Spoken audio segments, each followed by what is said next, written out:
$1000। আর যদি তুমি কোনো কারণে এত টাকা হঠাৎ পেয়ে যাও কোনো বাধা ছাড়াই, তাহলে তুমি কিভাবে খরচা করবে? এগুলো ডিসপ্লে করে রাখা হয়েছে যাতে আমাদের প্রয়োজনীয় পোশাক আমরা এখান থেকেই পছন্দ করতে পারি।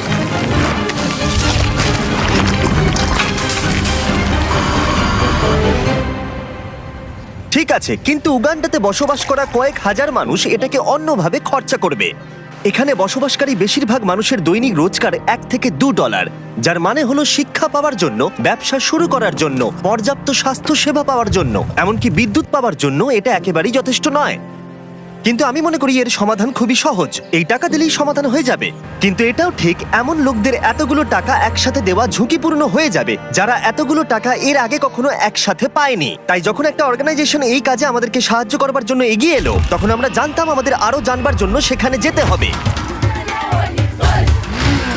উগান্ডা একটি সুন্দর দেশ এবং এখানে কিছু অবিশ্বাস্য লোক থাকে, কিন্তু যখন আমি প্রথম এই প্রোগ্রামটি সম্পর্কে গিভ ডাইরেক্টলির সাথে যোগাযোগ করি, তখন আমার প্রাথমিক প্রতিক্রিয়া এটাই ছিল যে এটা একটা ভয়ানক ধারণা। আমি ভেবেছিলাম যে চরম দারিদ্র্যের মধ্যে থাকা মানুষগুলোকে যদি 1 বছরের পুরো আয় সরাসরি তাদের হাতে তুলে দেওয়া হয়, তাহলে বোধহয় দুর্যোগের মধ্যে সেটা সঠিক হবে না। গিভ ডিরেক্টলি একটা সিলেকশন প্রসেসের মধ্য দিয়ে অর্থনৈতিকভাবে সবথেকে পিছিয়ে পড়া গ্রামগুলোকে বেছে নেবে আর প্রত্যেকটা ফ্যামিলিকে সাইন আপ করাবে। তারপর তাদেরকে একটা করে মোবাইল ফোন দেওয়া হবে আর তারা একটা ইউনিক পিন নাম্বার পাবে। টাকাটা তাদের সিম কার্ডে ডাইরেক্ট ঢুকবে যাতে তারা সরাসরি লেনদেন করতে পারে, অথবা তারা পিন কোড ব্যবহার করে কাছাকাছি আউটলেটে গিয়ে মোবাইল মানি এজেন্টের কাছ থেকে ক্যাশ উইথড্র করতে পারে। এই সমস্ত পিছিয়ে পড়া সম্প্রদায়ের মানুষদের সীমিত কাজের সুযোগ তাদের পরিবারের ভরণ পোষণ অত্যন্ত কঠিন করে তুলেছে। তাদের মধ্যেই একজন হলো পল। আমার স্ত্রী আর 2 সন্তান আছে। আমরা 4 জনে থাকি। আমার পরিবার দিনে একবারই খেতে পায়, আমরা একবারই খাই, রাতের বেলা, যেটা আমার কাছে খুব কষ্টকর। যদি পলের একটু বেশি অর্থ থাকতো তাহলে সে সেটাকে শুধুমাত্র ব্যবসাতেই বিনিয়োগ করতো না, বরং তার সন্তানরা এর পাশাপাশি ভালো শিক্ষার সুযোগও পেত। আমার এখন জীবনের লক্ষ্য হলো সিনিয়র 4 সার্টিফিকেট পাওয়া। হয়তো তারপর আমার জীবনের কোনো একটা উন্নতি ঘটবে কোনোভাবে। এই লোকেরা খুবই সীমিত, তাদের বেশিরভাগ দিন অতিবাহিত হয় ছোটখাটো কাজে এবং তারা নিজেরা এই দারিদ্র্যের চক্র থেকে বেরিয়ে আসতে পারে এটা তারা ভাবতেই পারে না। 1 বছর আগে এরকমই অবস্থা ছিল টিয়ান এবং লোকুরের। তাদের বাচ্চারা স্কুল ছেড়ে দিয়েছিল আর তাদের এলাকায় কাজ খুঁজে পাওয়া অত্যন্ত কঠিন ছিল। কিন্তু গিভ ডিরেক্টরির কাছ থেকে ডোনেশন পাবার পর তাদের জীবন একেবারেই বদলে যায়। তারা সেই ডোনেশন ব্যবহার করে জমি কেনে এবং নিজেরাই সেই জমিতে চাষ করতে শুরু করেছে।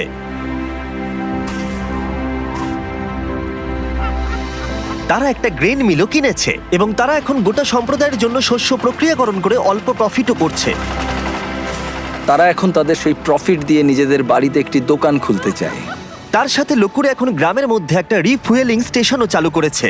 এই প্রোগ্রামটি কি করতে পারে তার জ্বলন্ত উদাহরণ এটা, কারণ এর ফলে তাদের ব্যবসা এবং অর্থনীতি দুটোরই উন্নতি হয়। তাও আমাদের সন্দেহ ছিল এই ডিরেক্ট ক্যাশ দেওয়াটা কতটা কাজে আসবে। আমরা জানতে চাইছি এতে ওদের কি কি সুবিধা হবে ওদের ট্র্যাডিশনাল সিস্টেমগুলোকে কাজে লাগিয়ে। তাই আমরা স্থানীয় গিভ ডাইরেক্টলি ফিল্ড অফিসার সিলভেস্টোর সাথে দেখা করলাম। আমি এই কমিউনিটির মধ্যেই থাকি, আমি কারামোজাতে কাজ করি। আমি এখানেই জন্মেছি এবং এখানেই বড় হয়েছি। আমার ক্ষেত্রে যেটা হয়েছিল, যখন আমি বড় হচ্ছিলাম, মানে যখন আমি স্কুলে পড়ছিলাম, বিশেষত যখন আমি সেকেন্ডারি এডুকেশনের জন্য পড়ছি, আমার বাবা মায়ের কাছে অতটা টাকা ছিল না যাতে তারা আমার পড়াশোনা আরো এগিয়ে নিয়ে যেতে পারে। তাই আমাদের বাড়িটা বিক্রি করে দেয় যাতে আমি স্কুলে যেতে পারি। সেটা ছিল আমার কাছে আমার স্বপ্ন বিক্রি করে দেওয়ার মতো, আমার সবকিছু বিক্রি করে দেওয়ার মতো। এটা ছিল এক চরম দারিদ্রতা, আমাদের কাছে কোনো কিছুই ছিল না। যখন আমি গিভ ডাইরেক্টলিতে জয়েন করলাম, আমি বুঝতে পারলাম যে এটা অনেক অনেক আলাদা। আগে আমি যাদের সাথে চ্যারিটি করেছি তাদের থেকে অনেক আলাদা। গিভ ডাইরেক্টলি আমাদের ডিরেক্ট ক্যাশ দেয়, সেই ক্যাশটা আমাদের কমিউনিটির মধ্যে যায় আর সেই ক্যাশটা আমাদের কমিউনিটির বিজনেসও বাড়ায়।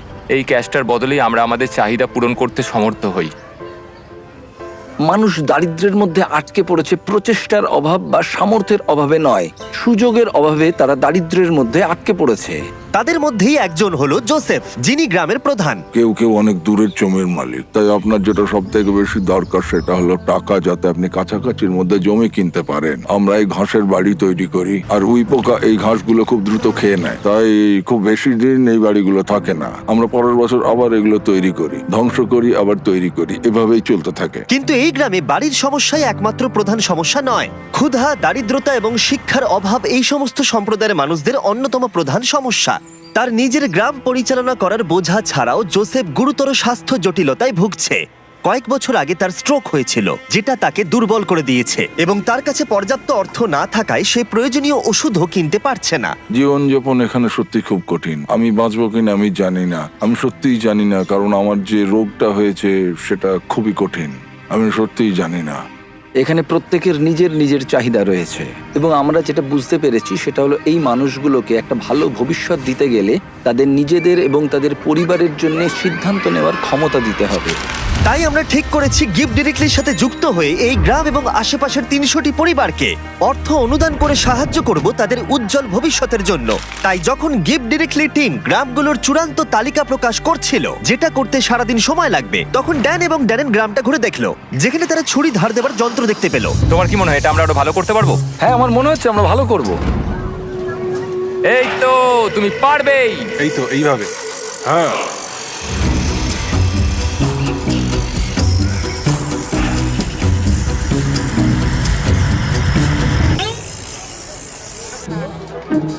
এবার এখন এগুলো টেস্ট করার সময়।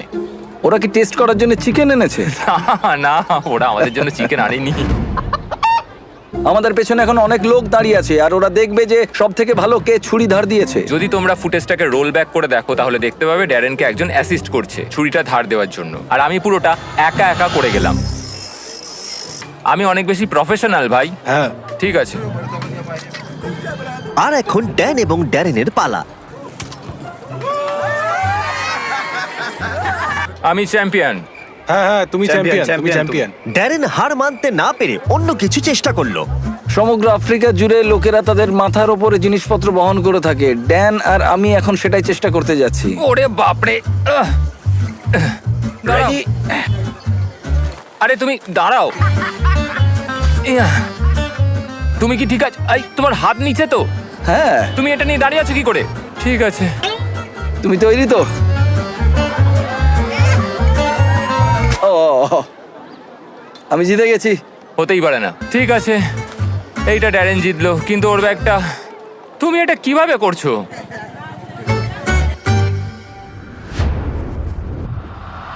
পরের দিন সকাল ছিল ডিস্ট্রিবিউশনের সকাল। এখন সেই মুহূর্তটা এসে গেছে। সমস্ত টাকা 10 মিনিটের মধ্যে ট্রান্সমিটেড হয়ে যাবে। এই মানুষগুলো অবশেষে তাদের দারিদ্র্য থেকে মুক্তি পাওয়ার একটা সুযোগ পাচ্ছে, যা নিয়ে তারা সারা জীবন লড়াই করছিল। কিন্তু গ্রামের মধ্যে জোসেফ ছিল সবচেয়ে বেশি উদ্বিগ্ন, কারণ তিনি জানতেন এই অনুদানটি তার এবং তার পরিবারের জীবন কতটা বদলে দেবে। এটা ছিল সেই মুহূর্ত যার জন্য তারা অপেক্ষা করছিল। তাই গোটা সম্প্রদায় ছিল নার্ভাস এবং এক্সাইটেড।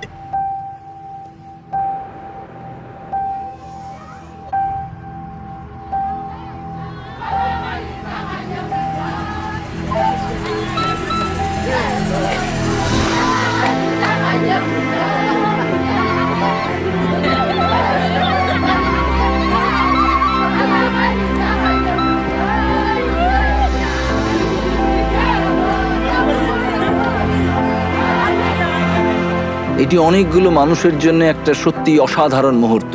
এটা শুধুমাত্র এই মানুষগুলোর জন্য নয়, বরং তাদের সন্তান এবং পরবর্তী প্রজন্মের জন্যও সুযোগ।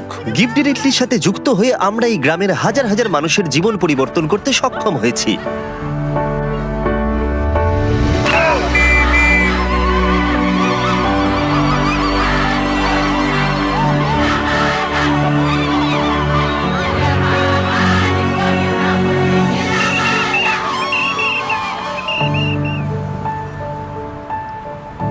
টেক্সট মেসেজ পাওয়ার পর এখন সময় তাদের টাকাগুলো উইথড্র করবার। 100 বছর আগের থেকে এই মানুষগুলো কোনোদিন সেরকম ভাবে সুযোগ পায়নি, কিন্তু এখন তারা এগিয়ে চলেছে, তারা সুযোগ পাচ্ছে। ইতিহাসের একটি কলঙ্কিত অধ্যায় শেষ হয়েছে এবং তারা শুধু নিজেদের জন্য নয়, পরবর্তী প্রজন্মের জন্যও শক্তিশালী ভবিষ্যৎ গড়ে তুলতে পারে। এবং তাদের মধ্যে বেশ কয়েকজন এটার সঠিক ব্যবহার করতে শুরু করে দিয়েছে, যেমন রুথ। এই অর্থকে কিভাবে কাজে লাগাতে হয় তার শক্তিশালী উদাহরণ হলো রুথ। গিফট ডিরেক্টর থেকে টাকাটা পাওয়ার আগে আমি আমার সন্তানদের ঠিকমতো দেখাশোনা করতে পারতাম না, কোনো ওষুধ কিনতে পারতাম না। আমি একজন হাউসওয়াইফ ছিলাম, আমাদের জীবন খুব কষ্টে কাটছিল। কিন্তু প্রতিকূলতা সত্ত্বেও রুথ গিফট ডিরেক্টলির সাহায্যে তার স্বপ্নগুলো সত্যি করতে দৃঢ় প্রতিজ্ঞ ছিল। সে তার স্বপ্নগুলোকে বাস্তবে পরিণত করবার জন্য এবং তার পরিবারের সন্তানদের উজ্জ্বল ভবিষ্যৎ দেবার একটা সুযোগ পেয়েছিল। ও এখন তার ব্যবসায়িক মনোভাবকে ব্যবহার করে শুধুমাত্র নিজের উন্নতিকরণের জন্য নয়, বরং তার পুরো সম্প্রদায়ের উন্নতিকরণের জন্য। আমি এখন আমার পরিবারের সব দায়িত্ব নিতে পারছি। এখন আমাদের জীবন অনেক সহজ হয়ে গেছে। আগের মতো আমাদের আর কষ্টে দিন কাটাতে হয় না। কিন্তু রুথি একমাত্র নয় যে তার টাকাগুলোকে সঠিকভাবে ব্যবহার করতে শুরু করেছে, যেমন আউমা, যে তার গোটা জীবনকে উৎসর্গ করেছে শিক্ষার জন্য। বছরের পর বছর কঠোর পরিশ্রম করে সে তার নিজের জমি কেনবার টাকা অর্জন করতে পেরেছে, এবং গিফট ডিরেক্টলির অর্থ অনুদানের সাহায্যে সে তৈরি করেছে ক্লাসরুম, টয়লেট, এমনকি 7 জন টিচারকেও সে হায়ার করেছে। বর্তমানে এই স্কুলে 200 জনেরও বেশি ছাত্রছাত্রী রয়েছে। এই অর্থ সম্প্রদায়ের একটি অত্যন্ত প্রয়োজনীয় ফার্মেসিতেও ব্যবহার করা হয়েছে। হাজার হাজার শিশুর জন্য স্কুল ফি এবং ইউনিফর্মের জন্য, এমনকি কয়েকশো পরিবারের বাড়ি তৈরিতেও ব্যবহার করা হয়েছে। এবং অর্থ কিভাবে ব্যবহার করা উচিত তার উদাহরণ হয়ে দাঁড়িয়েছে। এই মানুষগুলোকে সামান্যতম সুযোগ দেওয়া হলেই তারা সেটিকে গ্রহণ করে এবং এটি করতে তারা ঝাঁপিয়ে পড়ে। এটি তাদের কাছে এমন একটি সুযোগ যা তারা আগে কখনো পায়নি। এবং এই ঘটনাগুলো আমার জীবনে এতই ইন্সপায়ারিং এবং মোটিভেটিং ফ্যাক্টরস যা আমি কখনো এক্সপিরিয়েন্স করিনি। ট্রিপটা শেষ করার জন্য ড্যারেন আরো একটি স্কুল পরিদর্শন করলো।